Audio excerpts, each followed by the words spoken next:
Assalamualaikum warahmatullahi wabarakatuh. Bertemu dengan saya Yadi Jaya Santika kali ini di podcast Banten High. Kita tahu bahwa pemilu 2024 sudah dalam tahapan. Kemarin baru pendaftaran bakal calon DPD dan tahapan-tahapan berikutnya. Seperti apa tahapan pemilu 2024 di Banten? Sudah hadir bersama saya Komisioner KPU Banten, Kang Agus Sutrisna. Assalamualaikum, Kang. Waalaikumsalam warahmatullahi wabarakatuh. Sehat?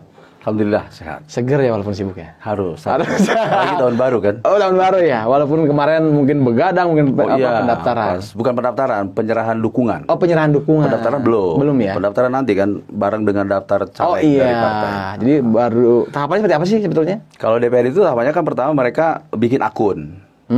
Akun karena pendaftaran kita ini kan diproses pakai Silon, aplikasi Silon. Jadi mereka daftar, mengunggah dukungan keanggotaan dan lain-lain itu setelah mereka punya akun. Nah, di Banten kemarin yang daftar kemudian diberikan akun itu jumlahnya sampai 31 orang sebetulnya. Yang nyerahkan akun? Yang memiliki akun, yang meminta akun terus diberikan oleh KPU. Tapi kemudian yang akhirnya menyerahkan dokumen persyaratan, termasuk salah satu yang paling penting adalah dukungan. Perseorangan itu hanya 26. Jadi sisanya berapa itu? Tidak menyerahkan dukungan. Tidak menyerahkan dukungan ya, tidak datang lah. Tidak datang. Artinya mereka nyerah gitu ya. Oh iya. Jadi tidak ikut berkontestasi berarti. Nah, yang 26 ini yang kemudian nanti akan kita verifikasi secara administratif. Dokumen yang diserahkan itu termasuk dokumen keanggotaan itu ya, yang bukti otentiknya fotokopi KTP itu, dan itu diunggah semua kan.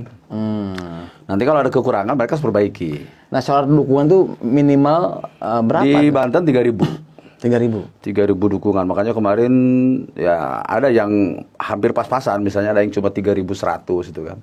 Tapi ada juga yang sampai 10.000 gitu kan. Itu udah mulai sawo opos tuh. Tapi saya nggak boleh nyebut nama ya. Oh, boleh ya. Khawatir. Inisial juga nggak boleh. Nggak boleh.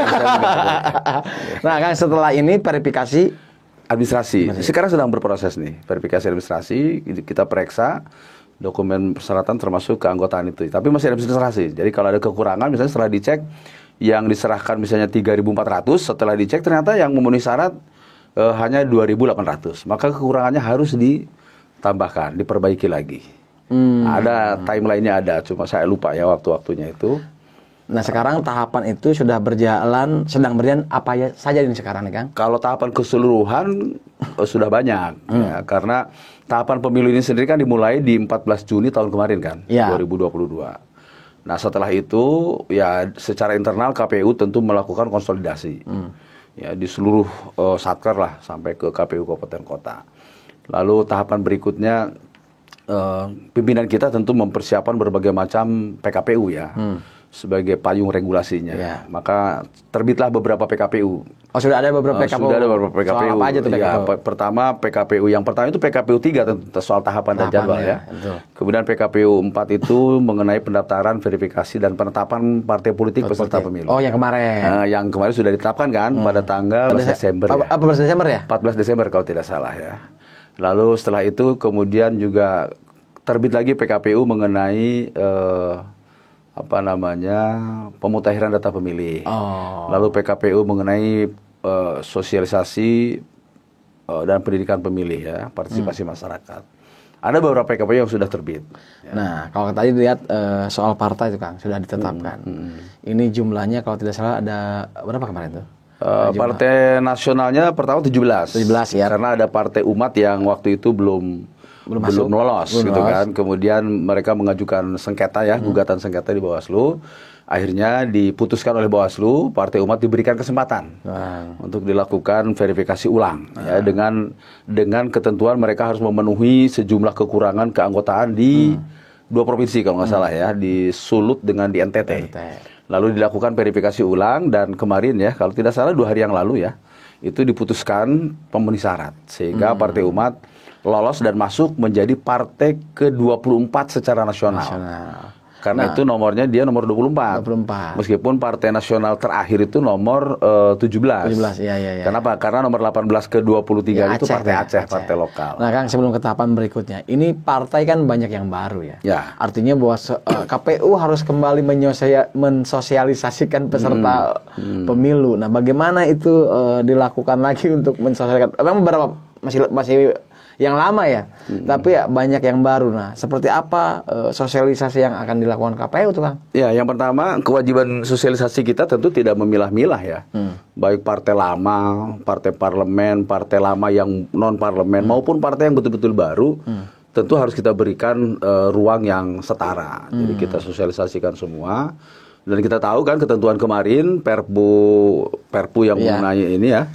Yang keluar itu kan akhirnya memberikan 2 opsi. Jadi partai itu boleh menggunakan, misalnya dari sisi nomor ya, boleh menggunakan nomor lama, boleh ikut undian pakai nomor baru. Oke, kayak salah satu partai yang ikut undian baru walaupun nomor lama. Beberapa kan ya pakai nomor lama ya. Nah itu semua kita sosialisasikan.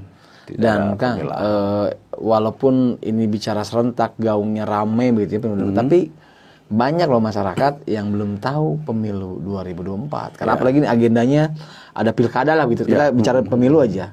Banyak yang belum tahu bahwa pilkada 2024 bulan apa dan apalagi sampai ke tanggal gitu. Dan gimana tuh, Bang? Pertama saya kira memang waktunya juga kan masih cukup panjang ya. Dan misalnya terkait partai kan juga baru ditetapkan beberapa pekan lalu kan. Jadi sosialisasi yang dilakukan oleh kita juga sebagai penyelenggara ya belum cukup masif. Jadi insya Allah di 2023 saya kira sosialisasi itu akan semakin masif kita lakukan. Sekarang masih sibuk di tahapan-tahapan yang karena kan tahapan-tahapan lainnya ini kan masih banyak yang internal sifatnya. Misalnya kayak kemarin kan kita memproses penyerahan dukungan perseorangan. Ya di medsos kita ya, di web kita itu setiap hari kita update ya, informasi-informasi itu. Tetapi kan kepentingannya memang baru kepentingan orang per orang kan. Betul. Artinya misalnya DPD kan juga belum daftar. Ya 26 orang ini kan belum tentu lolos kan. Betul. Diverifikasi baik administrasi maupun faktual. Sehingga mereka juga belum tentu bisa daftar nanti kan. Betul. Nah biasanya kan rame itu setelah ada kepastian mereka daftar. Pesertanya sudah pasti. Pesertanya sudah kelihatan gitu kan. Untuk caleg nih ya, baik untuk caleg perseorangan DPD maupun calon-calon legislatif dari partai politik. Nah yang sekarang saya kira memang harus kami segera lakukan itu adalah antara lain sosialisasi mengenai jumlah partai itu. Plus nomornya gitu ya, nomor urutnya. Kan itu sudah clear ya, sudah fix lah. Jadi di tahun ini saya kira sosialisasi pasti akan kita lakukan semakin gencar ya, semakin masif. Termasuk ya soal-soal lain kayak pemilih dan lain-lain kan juga belum cukup masif karena memang belum masuk tahapan yang sangat penting ya, dilihat dari sisi publik lah. Iya betul. Ya, bukan bagian publik karena bagian dari pesertanya. Sekarang ini masih peserta dan internal kita melayani mereka. Nah salah satunya adalah pembentukan badan ad hoc ya. Nah kecuali ini, kalau ini sudah mulai nih. Nah gimana tuh, Kang? Badan ad hoc ini kan ada beberapa badan ad hoc di kita itu ya. Badan ad hoc ini adalah kepanitiaan yang sifatnya sementara lah, yang untuk waktu tertentu, yang tugasnya adalah membantu penyelenggaraan pemilu. Yang di tingkat kecamatan itu ada PPK. Nah PPK ini akan dilantik secara nasional. Seluruh kabupaten kota besok akan melakukan pelantikan. Nah kemudian setelah pelantikan PPK nanti diproses mulai tanggal berapa ya, lupa saya tanggal. Dilantik hari Rabu tanggal 4 Januari. Dan pada saat yang sama ini sekarang juga sedang berlangsung proses pendaftaran PPS. Bahkan di beberapa kabupaten kota sudah selesai. Di Banten ini ada 3 kabupaten kota yang kemudian diperpanjang. Oh ya. Salah satunya kalau nggak salah itu Kabupaten Lebak, kemudian Kabupaten Tangerang dan Kabupaten Serang kalau nggak salah. Diperpanjang. Jadi PPK dilantik besok, setelah itu PPS diproses. Nanti kira-kira seminggu atau 10 hari setelah itu atau 2 pekan paling lama PPS itu juga dilantik. Sehingga di bulan Januari ini kita sudah akan punya 2 badan ad hoc, PPK di tingkat kecamatan dan PPS di tingkat desa atau kelurahan. Nah, Kang, katanya kalau kita bicara perangkat gitu ya, penyelenggara pemilu, ini krusial soal PPK dan PPS. Banyak orang, bukan banyak orang, seringkali dicurigai begitu ya, bahwa ini ada titipan parpol dan lain sebagainya atau tidak netral. Gimana tuh, Kang? KPU dalam proses seleksi dan seperti apa membuka rekam jejak para calon PPK PPS waktu itu? Ya, pertama gini, yang punya kewenangan membentuk PPK PPS itu KPU Kabupaten Kota.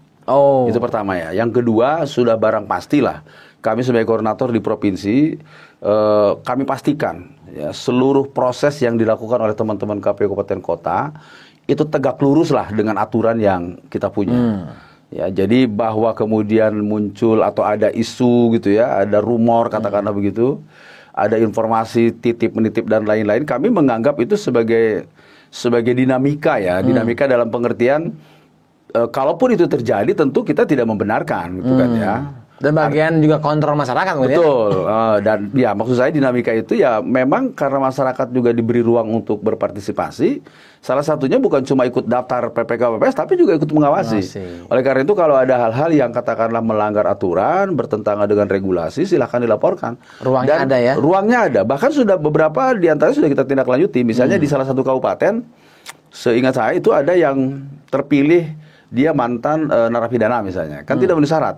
Karena dia di dalam tuntutannya itu dia diancam, ancamannya di atas 5 tahun. Oh, ada yang pacaran? Ada, sempat diluluskan. Sempat lulus kan. Tapi kemudian karena ada masukan masyarakat, ya, kemudian teman-teman kabupaten kota langsung melakukan penelusuran. Itu calon PPK? Calon PPK yang seharusnya besok dilantik. Dan hasil monitoring kita terakhir kemarin, ya dia sudah diganti. Jadi tidak akan, artinya gini, bahwa informasi itu di lapangan mungkin benar-benar ada, mungkin gitu ya. Kami juga tidak menafikan lah.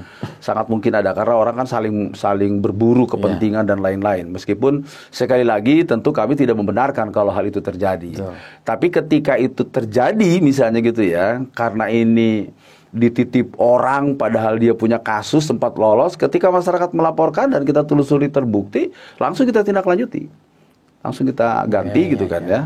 Nah, saya kira itu ya. Jadi intinya sih kita berusaha patuh dengan regulasi yang kita miliki dan kami percaya betul teman-teman KPU Kabupaten Kota juga melakukan hal proses itu sesuai dengan aturan. Nah, Kang, sekarang tahapan berikutnya adalah mungkin tadi disebutkan kalau dari PKPU ya yang sudah keluar adalah soal pemilih tuh. Nah, apa yang krusial? Tapi kan memang dari pemilu ke pemilu pemilih jadi isu selalu sosial ya, data pemilih dan lain sebagainya. Sekarang seperti apa tuh, Bang? Nah, soal pemilih gini, tahapan terkait khusus pemilih saat ini posisinya KPU RI sudah menerima DP4. DP4 ini kan salah satu sumber utama ya, salah satu sumber utama untuk memutakhirkan data pemilih sebelum kemudian nanti menjadi DPT, daftar pemilih tetap. Nah, DP4 ini sudah diterimakan oleh Kemendagri dan oleh Kementerian Luar Negeri ya untuk data warga negara di luar kepada KPRI. Dan saat ini posisinya sedang disandingkan.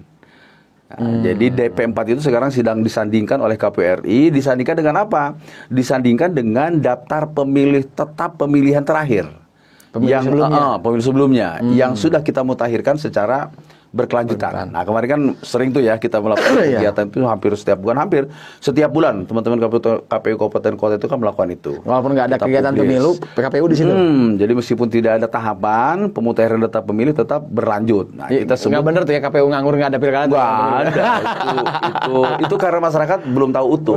Nah, paling tidak ya itu bahwa meskipun di luar tahapan KPU melakukan pemutahiran data pemilih.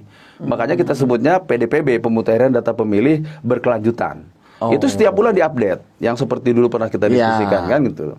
Nah, jadi DP4 itu sekarang sedang disandingkan dengan hasil kerja-kerja kita itu. Pemutahiran data pemilih berkelanjutan dari DPT pemilu atau pemilihan terakhir. Nah, nanti di bulan Januari ini akan diturunkan hasil penyandingan itu kepada KPU Kabupaten Kota.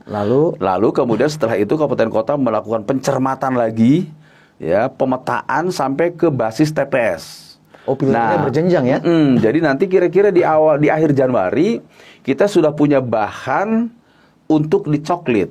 Ya, bahan DPT yang sebelumnya kan harus dicoklit dulu nih. Karena coklit itu adalah ujung tombak pemutahiran. Jadi coklit nanti akan dilakukan pada awal Februari. Setelah PPK dilantik, PPS dilantik, lalu petugas pantarlihnya juga direkrut di akhir Januari ini. Jadi makanya kegiatan kita ini kan saling beririsan, saling tumpang tindih lah begitu ya. Karena memang masing-masing kegiatan kan saling berhubungan. Jadi setelah itu dicoklit ya di bulan Februari awal, kemudian awal Maret itu akan muncul DPS namanya, daftar pemilih sementara. Lalu diumumkan diperbaiki, ada masukan tanggapan masyarakat, diperbaiki, diumumkan kembali, diperbaiki lagi baru jadi DPT. Nah, DPT ini berdasarkan timeline kita itu ditetapkan di bulan Juni tahun 2023. Nah, Kang, kalau kita lihat dari pemilu ke pemilu, data pemilih pasti bertambah, Kang, ya. Saya bukan menduga, kemungkinan besar bahwa bertambahnya itu diantaranya yang cukup besar adalah pemilih pemula, kan gitu ya. Betul. Nah, ketika kalau kita bicara pemilih pemula kan 17 tahun pas kalau aturan ya, atau ya pemilih pemula dalam pengertian baru pertama usia kali pertama ya. Karena ada pemilih pemula yang pensiunan. Pensiunan ada ya, pensiunan Polri, TNI Polri gitu ya. Ini yang umurnya udah 60. Betul, yang sudah bisa mencoblos. Tapi ini pemilih pemula. Pemilih pemula kalau misalnya milenial, katakanlah pasti milenial ya. Pemilih milenial itu pemilih baru yang biasanya nggak mau ribet gitu ya. Nah, biasanya data-data yang justru agak banyak yang muncul permasalahan soal pemilih pemula. Nah, bagaimana tuh antara, kan kalau kita lihat pemilih pemula cukup besar milenial ya. Sebenarnya kalau milenial itu nggak mau ribet orangnya, Kang. Nah, bagaimana itu sudah mengedukasi pemilih pemula, tapi pada saat di hari waktunya untuk mencoblos mereka ribet dengan administrasi dan sebagainya. Kayak misalnya kalau kemarin KTP-nya nggak cuma bisa pakai KTP doang, atau nanti gimana tuh, Kang?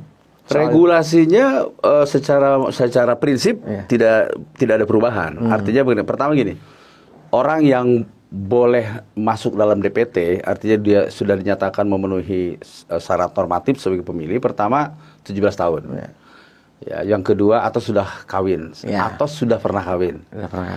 Ya, kemudian yang ketiga tidak sedang dicabut hak pilihnya oleh pengadilan, dan yang keempat bukan anggota TNI Polri. Itu dulu tuh 4 syarat wajib lah, syarat normatif. Kemudian ada syarat prosedural, saya menyebutnya syarat prosedural. Mereka harus terdaftar di DPT. Nah, itu dulu kan. Jadi kalau tidak terdaftar di DPT, itu ada kemungkinan dia bisa kehilangan hak pilih. Ya, tetapi bisa supaya tidak kehilangan hak pilih, dia harus punya admindu KTP elektronik. Sehingga meskipun katakanlah si A gitu ya, baru 17 itu dihitung ke nanti ya, 14 Februari tahun 2024. Terakhir itu. Itu terakhir 17 itu. Tapi kemudian misalnya sudah perekaman, bahkan 17-nya misalnya ke tahun ini, sehingga KTP-nya dikeluarkan oleh Distrik Capil, tapi belum masuk dalam DPT. Dan dia malas ngurusin kayak begitu gitu loh. Tidak mau lapor, tidak ketahuan orang gitu. Pasif kan. Lah ya. Pasif banget lah. Orang ini pemilih-pemilih yang yang pasif lah gitu ya kalau dalam bahasa ngurus KTP cuma buat milih, anak milenial malas, kecuali kalau ngurus KTP suruh kerja. Itu mau. Nah, kalau kondisinya begitu, meskipun belum masuk DPT, dia bisa memilih dengan modal tadi itu. KTP itu. Pada hari dan tanggal pemungutan suara dia boleh datang, dia gunakan KTP. Nah, nanti kita akan masukkan dalam kategori pemilih daftar pemilih khusus. Jadi tidak ada dalam DPT, tapi karena punya KTP elektronik, dia bisa nyoblos pada hari H. Nanti kita kategorikan dia masuk DPK bukan DPT gitu kan. Daftar pemilih khusus. Cuma kan ada ketentuan DPK ini dia tidak bisa memilih di jam 7 sampai jam 12. Terakhir. Dia harus terakhir. Pada saat penyelenggara lagi istirahat. Enggak ada istirahat. Sampai KPPS kita kan sampai jam 1 bahkan terus kan. Kang, ada nggak semacam riset dari KPU bahwa kalau kita lihat partisipasi pemilih itu ada yang tidak memilih ya, itu ada di antara 30 sampai 40%. Kalau lihat terakhir kita kan di angka 70 berapa persen ya. Artinya di angka situ saja. Apakah yang tidak memilih itu bisa ada semacam riset bahwa ternyata salah satunya misalnya milenial yang karena pas hari H-nya 17 sehingga belum punya KTP atau apa gitu. Ada nggak semacam diskusi-diskusi itu dari temuan-temuan? Iya, tentu saja kan kita selalu lakukan evaluasi ya. Makanya salah satu hasil evaluasi itu misalnya untuk pemilu 2024 sekarang ada kebijakan baru. Nah, ini penting diketahui masyarakat nih. Ada kebijakan baru namanya pemilih dan TPS di lokasi khusus. Apa itu? Di 2019 tidak ada ini. Ya. Sekarang masuk dinormakan di dalam PKPU 7 ya tahun 2022 tentang penyusunan daftar pemilih. Pemilih dan TPS lokasi khusus itu adalah sebetulnya dia pemilih pemilih yang mau pindah milih, kan begini, saya jelaskan dulu ya.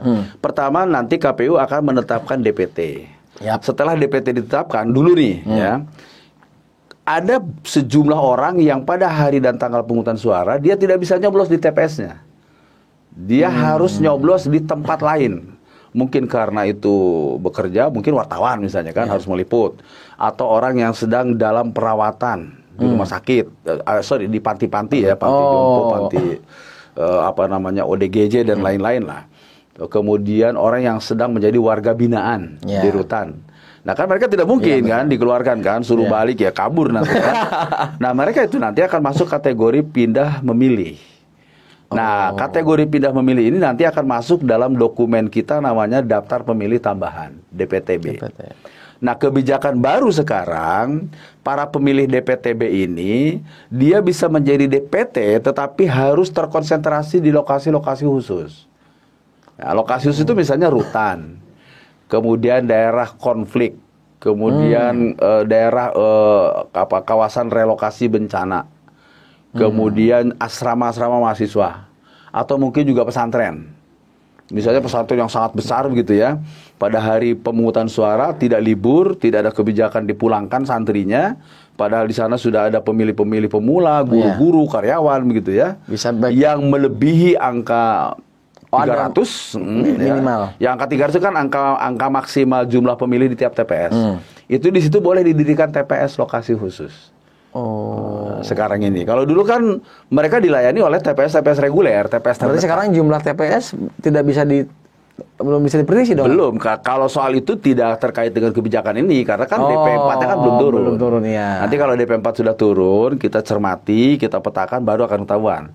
Meskipun kalau prediksi kasar sih, kita sudah bisa memperkirakan di 2019 kita punya TPS di Banten ini 33.400 lebih. TPS itu.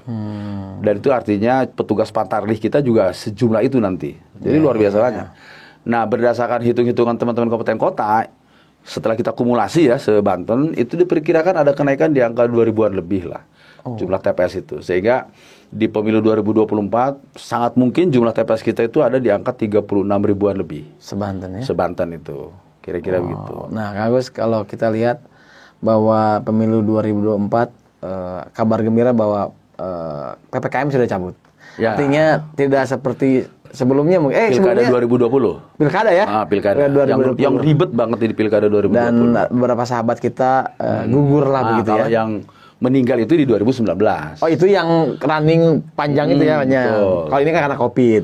Nah, dari evaluasi itu, pertama evaluasi dari 2019, lalu kemudian soal yang COVID. Apakah 2024 juga protokol kesehatan masih diterapkan atau belum ada aturan? Antisipasi disiapkan oleh regulasi ya. Salah satunya di PKPU yang tadi saya sebutkan. Jadi di PKPU 7 itu ada satu bab itu pemilihan atau pemilu dalam kondisi bencana. Nah, itu ada satu bab itu. Tidak disebutkan pandemi ya? Tidak disebutkan dalam kondisi bencana. Di situ sebutkan intinya bahwa kalau nggak salah hanya dua pasal ya. Ya. Intinya bahwa jika pemilu harus dilakukan dalam situasi bencana. Maka penyelenggaraan itu akan dilakukan persis seperti di Pilkada 2020. Kita harus menerapkan protokol kesehatan. Apa saja misalnya pada saat ya kita tidak berharap ya mudah-mudahan tidak ada pandemi apapun gitu ya. Misalnya pada saat coklit ya, tiba-tiba muncul lagi tuh COVID atau apapun lah gitu ya. Kita tidak tahu, meskipun sekali lagi kita tidak berharap demikian. Maka kemudian pada saat coklit harus diterapkan lagi protokol kesehatan seperti Pilkada 2020. Misalnya teman-teman Pantarlih ketika mencoklit orang itu harus pakai APD pada waktu itu kan. Lengkap dengan masker segala macam. Bahkan alat tulis harus terpisah. Bahkan coklitnya tidak boleh berhadapan-hadapan di dalam ruangan. Harus di luar rumah. Karena di dalam ruangan kabarnya gitu ya secara medis itu punya potensi yang lebih kuat penyebaran gitu kan. Nah itu antara lain protokol-protokol itu harus dilakukan lagi. Nah kalau dari 2019 kan yang banyak gugur karena kabarnya kelelahan dan sebagainya, seperti apa nanti di 2024? Apalagi ini kan cukup banyak ini. Ini. Ya, yang sudah dan akan dilakukan oleh KPU RI, oleh kita semua ya, terutama oleh regulasi yang dibuat oleh pimpinan, misalnya soal aspek kesehatan itu sangat dipentingkan. Jadi teman-teman PPK, PPS, termasuk KPPS nanti ya yang akan menjadi petugas-petugas kita, itu sisi kesehatannya dipastikan betul pemeriksaannya. Jadi jangan sampai misalnya kita berharap ya orang-orang yang nanti menjadi petugas badan ad hoc itu memang tidak memiliki penyakit-penyakit komorbid yang berat-berat lah, kira-kira begitu. Karena dulu itu ketika terjadi musibah itu pemicunya memang kelelahan. Ya, jadi katakanlah overtime pekerjaan lah gitu ya, beban segala macam. Tapi sesungguhnya yang meninggal itu rata-rata memang punya penyakit bawaan itu. Ada yang jantung, ada yang diabetes dan lain-lain itu ya. Sehingga kemudian tidak terkontrol dan akhirnya meninggal gitu ya. Jadi itu salah satunya. Kemudian hal lain KPRI juga sudah menyiapkan desain penyederhanakan berbagai form ya, yang sudah dilakukan misalnya untuk pemutahiran data pemilih ini. Ya, beberapa formulirnya itu lebih disederhanakan dan tentu saja yang terutama sekali adalah formulir-formulir pada saat penghitungan suara nanti. Nah, KPRI pimpinan kita akan menyiapkan formulir yang lebih disederhanakan supaya mengurangi beban kerja, kira-kira begitu. Oh, lebih simpel. Betul, lebih simpel lah. Penyederhanaan itu artinya dibikin, mudah-mudahan memang target itu tercapai ya. Jadi jangan kayak petugas kayak ujian nasional terus, Mbak. Waktu itu kan jelas sekali ya, teman-teman itu di KPPS mulai bekerja pemungutan suara kan jam 7. Betul. Padahal mereka sudah bekerja tadi malam kan. Banyak yang begadang tuh. Jam 7 mulai bekerja, yang biasa misalnya seharian itu orang bisa tidur siang atau istirahat, ini enggak kan? Jam 12 selesai, jam 1 dimulai, jam 1 selesai, kemudian dilanjut dengan penghitungan suara. Kan itu kan setelah pemungutan. Lalu setelah penghitungan suara selesai kan pengadministrasian, itu sampai ada yang tembus ke hari besok. Nah, kan itu yang bikin teman-teman kemudian mengalami kelelahan. Jadi begadang, ada yang 2 malam begadang, ada yang 1 malam. Lalu kemudian kalau kan sudah tahu lah kondisi kayak begadang kayak begitu ya dengan teman-teman, akhirnya yang masuk kan terutama yang rokok, kopi gitu kan, yang kayak begitu-begitu lah ya, kayak Kang Yadi kan. Nah, itu kan bahaya itu. Jangan terlalu dibiasakan ya. Baiklah, Kang, mungkin ada yang ingin disampaikan ke pemirsa bantenhai.com. Oke, pertama saya kira perlu diketahui lah, perlu kita sampaikan bahwa tahapan pemilu 2024 ini sudah berjalan lumayan jauh nih. Karena dihitung dari 14 Juni, sekarang sudah di Januari, 14 Juni 2022. Sekarang sudah di Januari 2023. Artinya sudah kurang lebih setengah tahun ya. Nah, kita berharap masyarakat mulai semakin peduli dengan pemilu ini. Ya, caranya gampang sekarang itu ya, untuk mengetahui berbagai informasi. Seluruh satker KPU itu punya medsos, punya web yang setiap hari bisa diakses. Berbagai informasi, berbagai pemberitaan di samping di samping media mainstream ya, di samping media di luar kita. Di KPU sendiri seluruh perangkat platform media kita itu aktif semua. Ada Facebook, ada webnya, ada Instagram, ada Twitter, semua bisa diakses di situ. Kenapa? Karena ini penting ya, jangan sampai masyarakat kemudian menjadi acuh tak acuh, menjadi tidak peduli. Karena ini orang menyebutnya pesta demokrasi, tapi kan intinya sebetulnya kan pemilu ini kan proses menyeleksi para pemimpin. Betul. Ah, kan itu titik pentingnya sebetulnya di situ. Bukan soal yang belum selesai. Ya, atau hura-hura kampanye, hiburan dangdut di panggung kampanye gitu kan, tempel-tempel gambar baliho kan, itu kan atribut-atribut ornamental saja sebetulnya. Esensi pemilu itu adalah memilih pemimpin, melanjutkan kepemimpinan. Kan gitu kan? Betul. Nah, bisa kita bayangkan kalau satu masyarakat, apalagi ini negara tanpa pemimpin, atau ada pemimpin yang tidak legitimate. Tidak legitimate itu artinya pemimpin yang tidak mendapatkan pengakuan, pengabsahan ya, baik secara legal maupun secara politik dari masyarakat. Kan bisa kita bayangkan bagaimana jadinya negara ini ke depan kan gitu. Betul. Karena itu himbauan kita, ayo masyarakat makin peduli, makin care, termasuk tadi soal apakah masyarakat teman-teman gitu ya, itu sudah terdaftar sebagai pemilih atau belum. Karena kita juga punya aplikasi untuk ngecek itu. Betul. Yang cek DPT online itu ya, itu bisa dicek kapan saja. Jangan juga milih calonnya sendirinya belum diurusin. Jangan sampai kan. Apalagi misalnya dia punya saudara mau nyalek gitu kan. Iya. Nah, tiba-tiba dirinya sendiri, bahkan dia menjadi tim sukses. Padahal dirinya sendiri nggak masuk dalam DPT. Cuma bisa doa. Betul. Dan dalam pemilu 1 suara itu amat sangat menentukan. Orang beda satu suara saja kan bisa kalah bisa menang kan gitu ya. Jadi karena itu pedulilah dengan masing-masing pribadi apakah sudah masuk dalam DPT atau belum. Dan itu bisa dicek di tadi itu ya di aplikasi kita itu. Kalau belum masuk segera daftar baik secara digital atau lapor ke KPU Kabupaten Kota meskipun nanti akan dimutakhirkan di bulan Februari. Ya, jadi tetap akan ada pemutakhiran.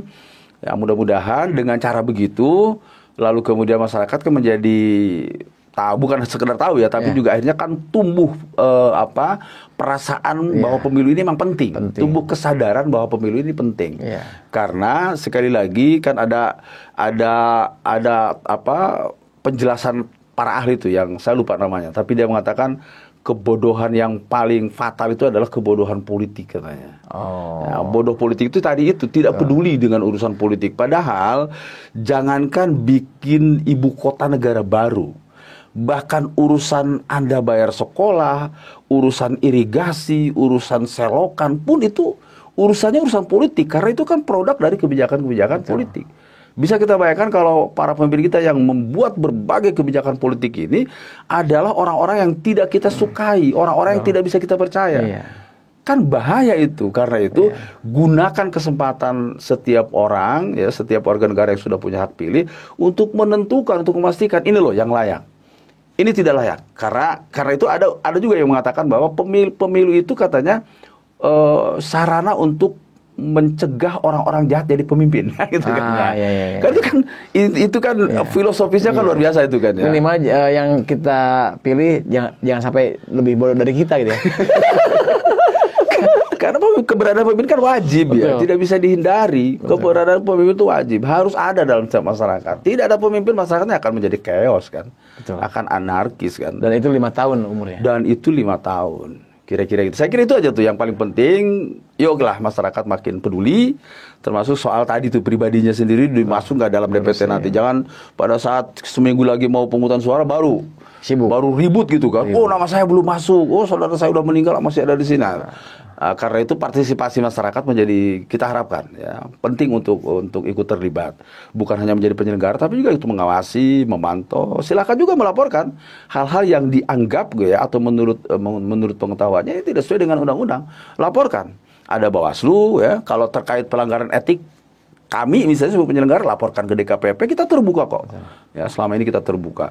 Kalau ada hal-hal yang kurang-kurang ya kita perbaiki, gitu ya. Saya kira itu, Kang Edi. Oke lah. Ini luar biasa, Kak Agus penjelasannya. Saya sampai artinya bahwa tidak mudah begitu ya, hajatan besar lah begitu ya. Mudah-mudahan KPU dalam menjalankan tugas dan tanggung jawabnya ke depan lancar, Kang Agus. Amin. Jangan bosan kalau diundang. Yes, Baiklah, pemirsa BantenHigh.com, demikianlah podcast kita kali ini dengan Komisioner KPU Kang Agus Sutisna. Terima kasih banyak. Wassalamualaikum warahmatullahi wabarakatuh. Waalaikumsalam warahmatullahi